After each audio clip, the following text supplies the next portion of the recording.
So once you buy the camera, the second barrier I find dentists have in terms of actually picking up and using it is because they've never devoted the time to actually sit down and learn what is the aperture, what is the ISO, why is this relevant, and then what they do is they just haphazardly put it on auto and they take photos and they get unpredictable, inconsistent results. They get frustrated. When I qualified as a dentist and I got my first ever paycheck, the first thing I did was buy a camera. Like, yes, it was used because I need to save money, but it was the first purchase because I knew, I was taught by some mentors that to take good dental photographs is so important to your career development, and I cannot echo this enough. So today I'm joined by Dr. Alessandro De Vigas, the chap who owns Dentist Camera Instagram page. He's a world-leading expert on dental photography, and we're going to cover the basic settings, how to get consistency in photos, and all the best tips to help you get started in dental photography. So if you're not already taking photos, you hopefully will be by the end of this episode, feeling more confident to start picking up the camera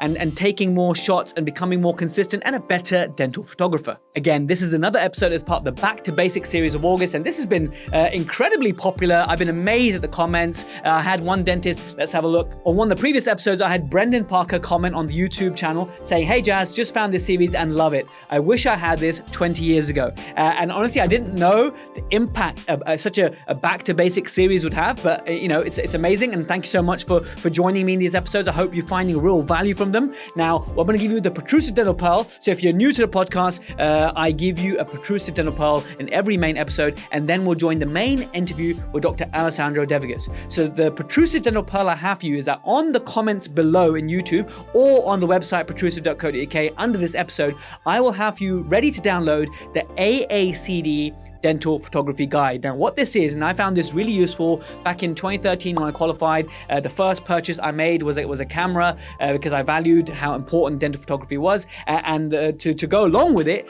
to help teach me the settings I needed and what equipment I needed for every single photography shot, I got hold of the AACD Photo Guide. So I've attached that for you to download, and you should totally have this document to hand when you start taking dental photographs, because it'll help you to remember your settings, and eventually that will become second nature and you won't need to rely on it anymore. But as a beginner's guide, I think it's really good. And obviously with being the AACD, it's world famous. The BACD also have one, but this is the real famous one. The other thing to check out if you haven't already as part of the Protrusive Pearl is the most difficult photo to take is the occlusal photograph, okay? And one of my most popular YouTube videos is how to take an occlusal photograph. So if you haven't already seen it, click below in the description or go on the website and I'll make sure I link that YouTube video on how to take really crisp, really clear, really consistent occlusal photographs. Let's join the main episode now with Dr. Alessandro De Vigas, who's going to help us become better at our dental photography. Dr. Alessandro De Vigas, thank you so much for coming to the Protrusive Dental Podcast again. We had you recently for a group function about which camera should I buy, and you amazed me, but you also surprised me with your recommendation for a mirrorless,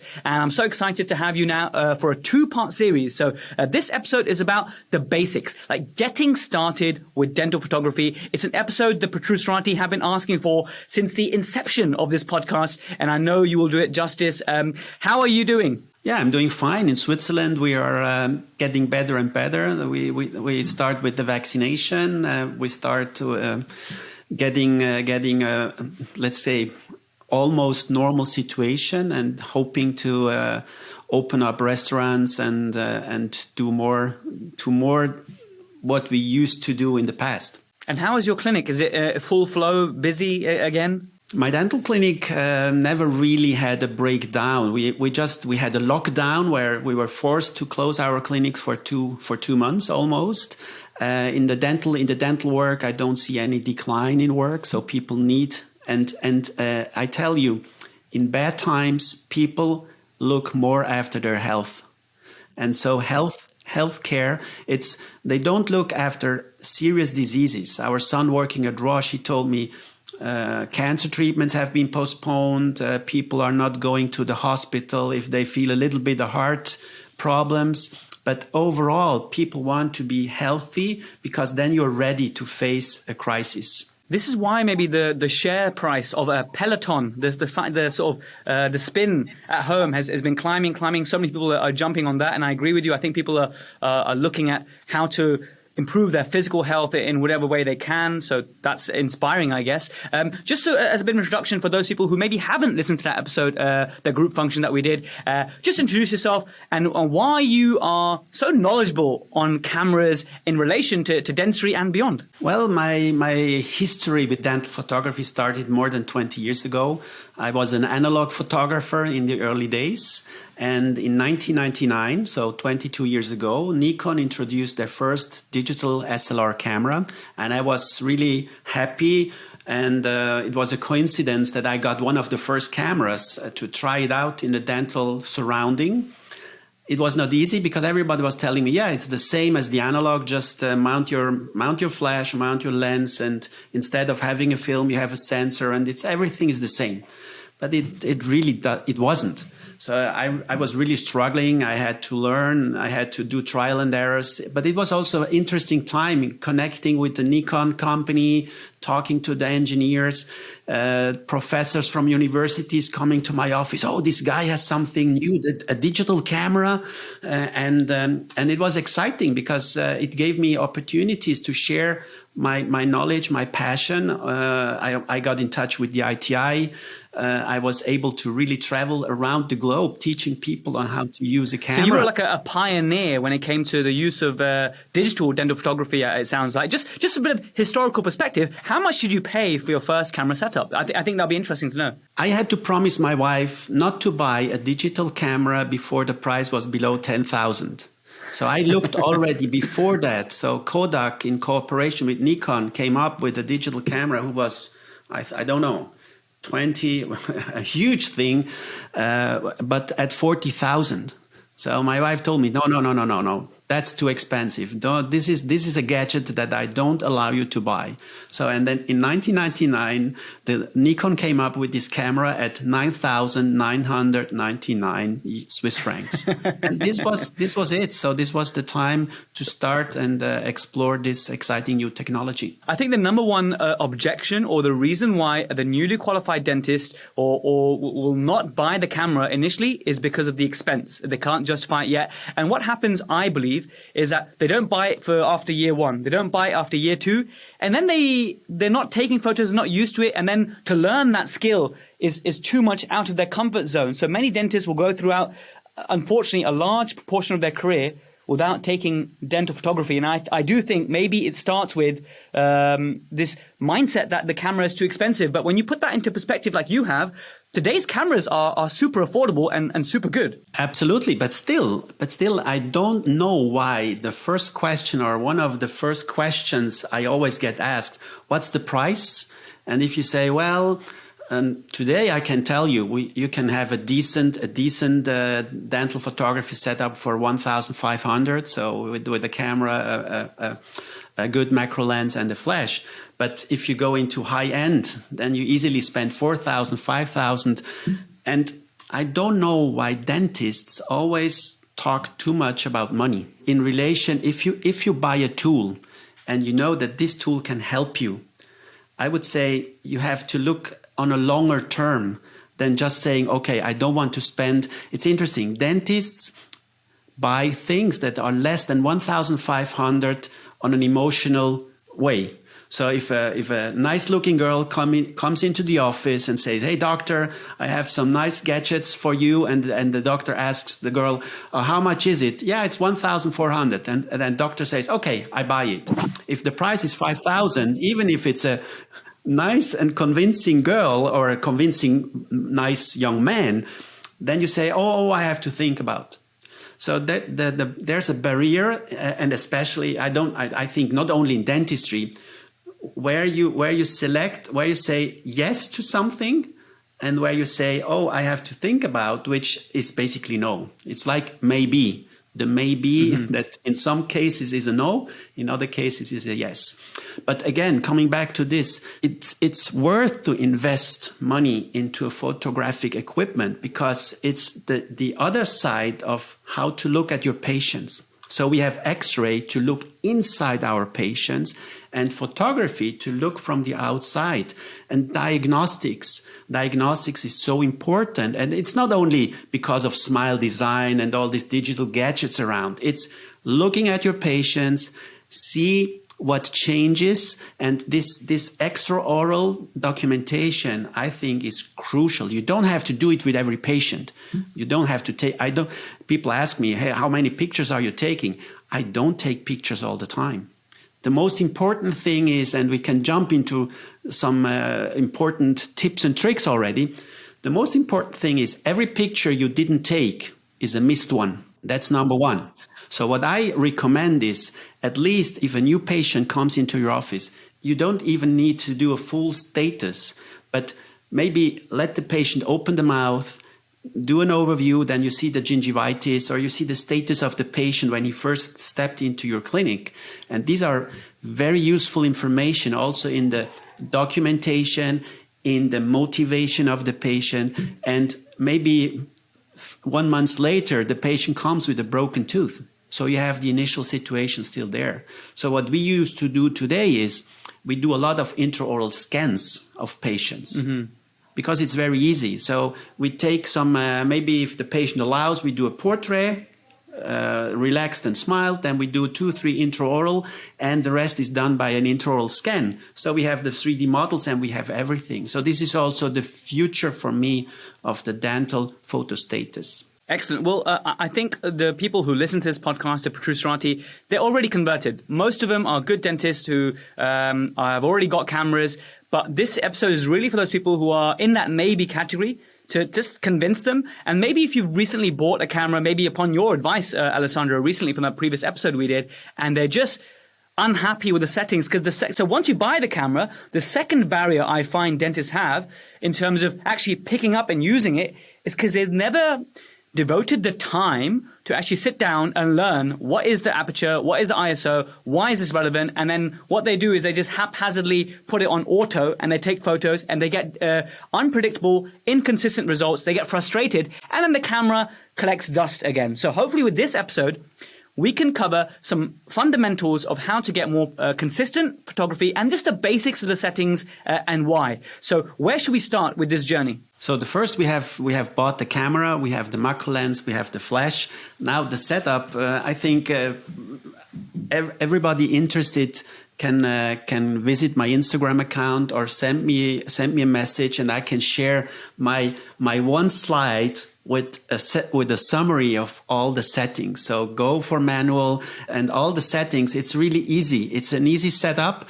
Look that your camera is able to save settings. So all modern cameras have like numbers or letters where you can save presets. So follow the basic settings I recommend, or also others are recommending, and then save these settings. So if you take your camera home and you go back to your office, that you just switch the button and you will go back to the basic settings. That's number one. Number two, if you're really absolutely a beginner and have no clue on what you want, I would recommend a short private coaching. This can be done online. I can do some advertisement. I do that, and very successfully. So you don't need to spend hours. It's a short thing, and I experienced this also in my workshops. The workshop is nice to socialize, to do, but at the end, you have to tell people, now you have to go back to your office and practice. Some people are a little bit quicker. It's the thing, if you look through your camera, you have to visualize what you want to capture. So the basic message, how to learn to take dental pictures, is look through the viewfinder, frame what you want to see. And if you see in your viewfinder what you want to capture, then push the button. It's the same when you are doing holiday pictures. How many people are walking around and randomly clicking on their phones and shooting hundreds and thousands of images, which is absolutely useless. I look through my camera, and even if I take a picture with my iPhone or my smartphone, I look at the subject I want to take a picture of. I frame it. If I like it, I take a picture. If I don't like what I see, don't take the picture. And it's the same in dental. So you avoid this initial frustration. So this is number one. Number two, the most common error people are doing is they don't go close enough to the patient. And this brings me back to the viewfinder. Look through the viewfinder. And if you want to take a picture from canine to canine, then if you don't see canine to canine on your viewfinder, don't take the picture. If you still have the half of the patient's face on your viewfinder and think, okay, I take the picture and then I do some Photoshop. This is waste of time. This is absolutely waste of time. If you want to have fun with dental photography, do the right settings and then do the click only if you see what you want to get.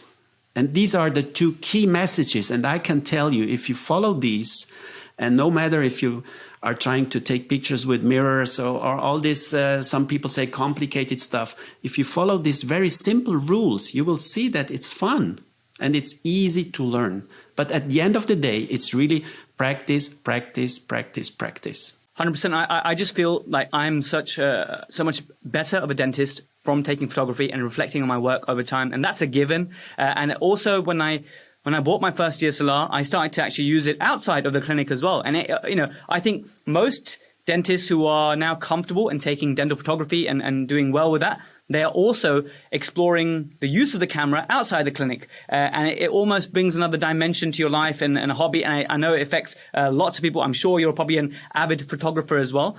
And just so I can, so I don't forget, those settings that you suggested, I mean, I agree the way you said it, because we want to be able to refer back to that, because people who are driving right now or listening, there's no chance. If we say, F22, ISO 200, you're not going to remember it. So it's so much better to have like a PDF or an image. So we're going to get that from your Instagram handle. What is the Instagram handle again? It's dentist.camera. It's a great page. I love it. It's everyone who is taking photos, sharing their story, sharing their setup. Every dentist has a story behind their camera setup and their photography. So it's a lovely page. I'm a huge fan of it.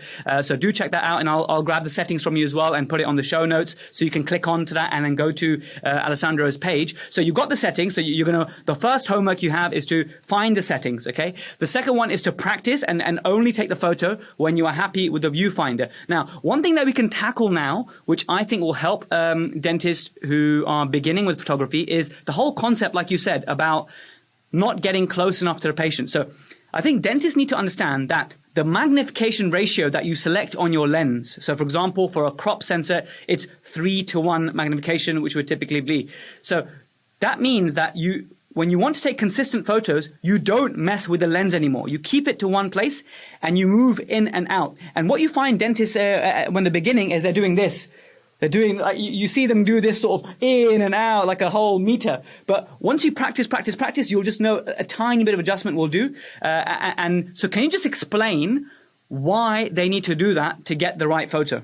It's all about standardization. So what we are looking for, and there's especially on social media, there's a huge problem of too much artistic photography.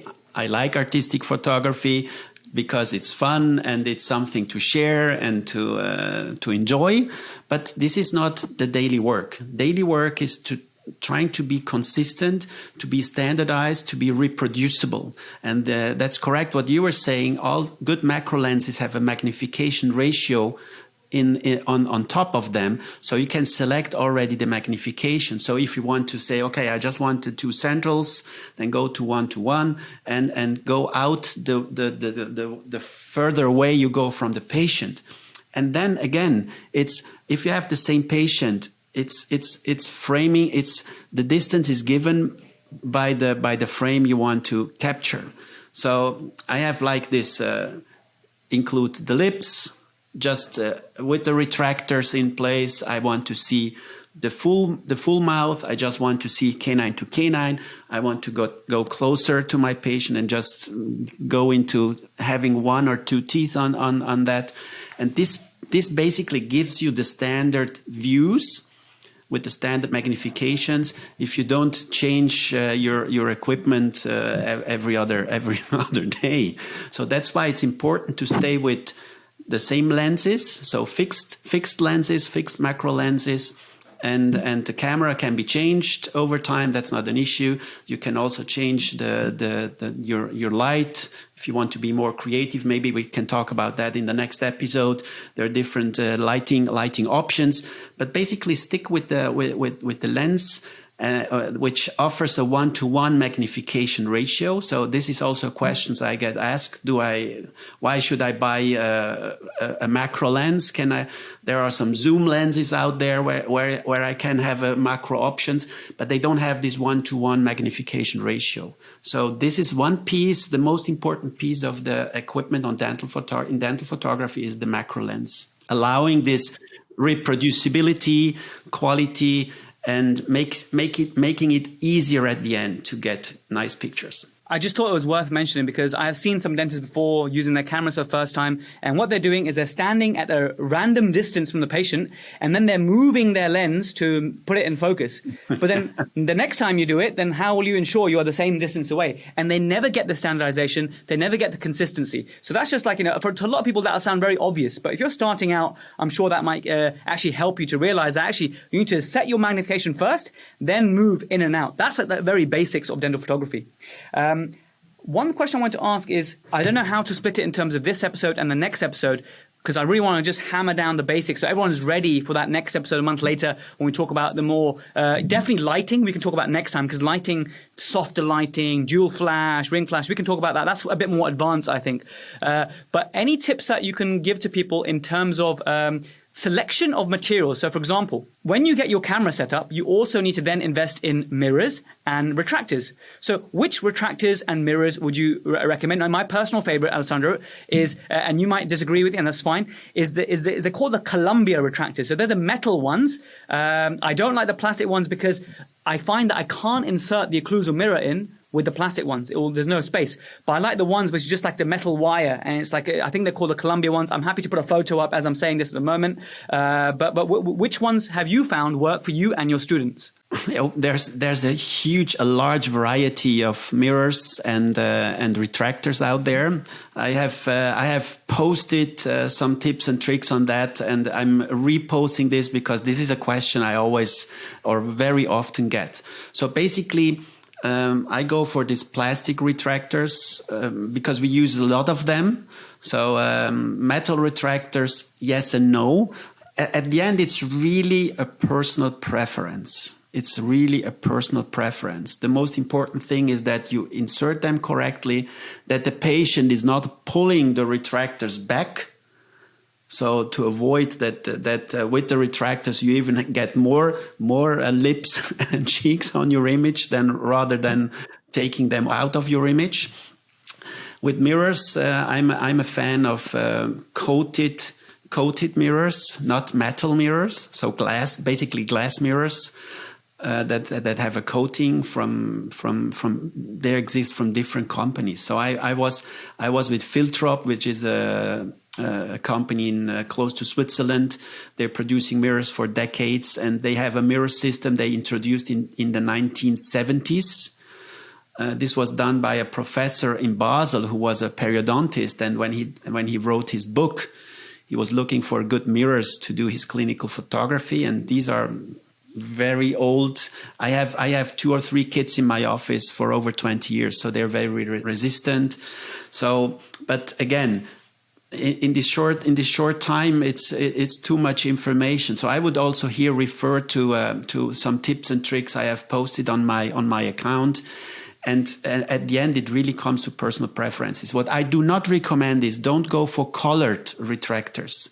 So if you choose retractors, they should be almost, let's say, transparent or black. Very popular retractors have a light blue. And by the way, you know why they're light blue? I don't. If you put the transparent retractor in a disinfectant, it gets yellowish. So blue is the opposite color of yellow. So if something that is blue gets in a disinfectant, it also gets more yellow, but because being the opposite color, you don't see it so that quickly. So they look nicer over time. But at the end, it's personal preferences. The only thing I don't go, because there are some fancy colored retractors for children and for bleaching procedures. They might affect the colors of your photography. So I have found if you use this pink or whatever colored retractors, they have an impact on the color of your photography. Right. Well, I'm just going to share. I'm going to show you if you can see my screen in a moment. I'm going to show you the mirrors that, the retractors that I like using. They don't have. Can you see this, Alessandro? Yeah, I see it. Yeah, I see it. I have them as well. The advantage is they they last a lifetime. There's no problem, but some patients have an issue, and with this, especially if you have patient with a bit larger lips, the lips overlap the retractor. So let's say a final recommendation. There are two forms of retractors: C-shape and V-shape. So the V-shape retractors allow much more retraction and are very, very common used in orthodontist offices, because then, especially for children who have really soft, let's say soft tissues, you can retract the cheek and do the lateral images without the use of a mirror. So that's a huge advantage. And so they are very popular in orthodontics. So, and then there are cheek retractors which have on one side a C shape and the other side the V shape form. So you have both just in one piece. So this would be something that for a beginner is something to take a look into. Brilliant. I just want to ask you, what are the other things? One of the questions I was going to ask is how to make your photos unique. But I think to make your photos unique, that might be more of an advanced technique. Now, let me tell you why I asked this, right? Because whenever I see photos from dentists that I admire, dentists I respect, like before I even read the name on Instagram or on Facebook, I know whose photo it is. Because every photographer, their photos, they have the signature sort of lighting, the signature colors and stuff, right? So how do you go about developing your own style of photography? Because what you will provide us and what I will share with everyone is the standard settings. But then how do you suggest, because if everyone did that, then everyone's photos would look the same, right? So how can we add our own signature to our photography? This is a very good question. And my answer is the signature should only be in artistic photography. In everyday, in daily documentation, all pictures of all dentists should look the same. It's like if you would ask me, oh wow, I immediately recognize who did this X-ray on this tooth, because it has his own style. That's his own style. Nobody's discussing. Nobody's talking about individual style on taking X-rays. There's a standard. And it's really important. That's why this is a very great question. All pictures of clinical documentation of all dentists around the globe should look the same. If you want to stand out, clean the working field. Avoid saliva bubbles. Make it look clean. And this is the difference. This is the difference. You know, make it clean and sharp, crispy. This is it. But at the end, all images of all dentists should be comparable, and not say, this is, because I remember one dentist, one famous dentist from Spain. He started many years ago of using bouncers. And he created this Photoshop look in his images, and everybody say, "Wow, this is amazing." And my answer as editor of a journal was, "Oh no, I hate this, because I want a clear documentation that is repeatable and looks always the same. So if I take a picture of a patient today, and in 5 and 10 years, it should look the same. We cannot repeat that enough." Don't try to be artistic on your clinical daily documentation. There it's scientific photography. It's documentation. It's like taking an X-ray. You don't experiment taking your X-rays, you know? And this should be how you use dental photography in the first place. This is 95% of your dental photography should be scientific, standardized photography. And then the rest, the 5%, you can freak out and do some makeup work with your patients and do shootings and have put fun. a kiwi in the mouth.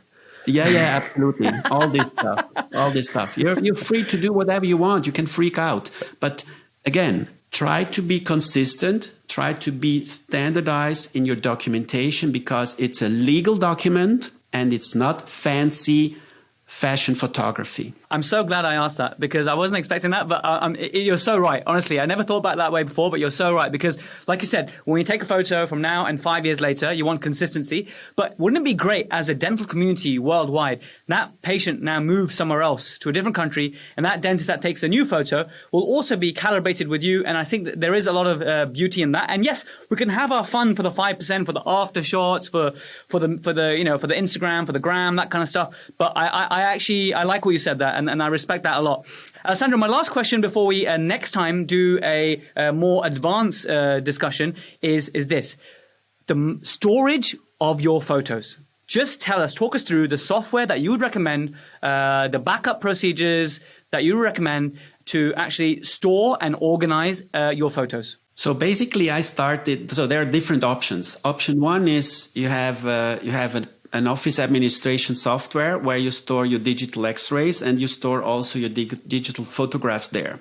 Option two, what I prefer, because I have so many pictures that I think it was like overloading my office administration, I started using a very simple folder structure. And I still have this folder structure. So name of the patient, number of the patient in my administration software, and a keyword. And you find everything. So, and then on top of this, I tried out all the different libraries or tools. And recently, 2-3 years ago, I started using a software from France named KitView. KitView basically is a software that allows the management of digital data, not only photographs, but also x-rays and whatever you want. And the beauty of it is that I can transfer my images wireless to the software. So I select the patient in the software, I push the button, and the picture goes directly to the patient. But this is a workflow that I have to explain in detail, maybe in another session, or because a lot of people have asked. And if you have it in the database, backup is crucial.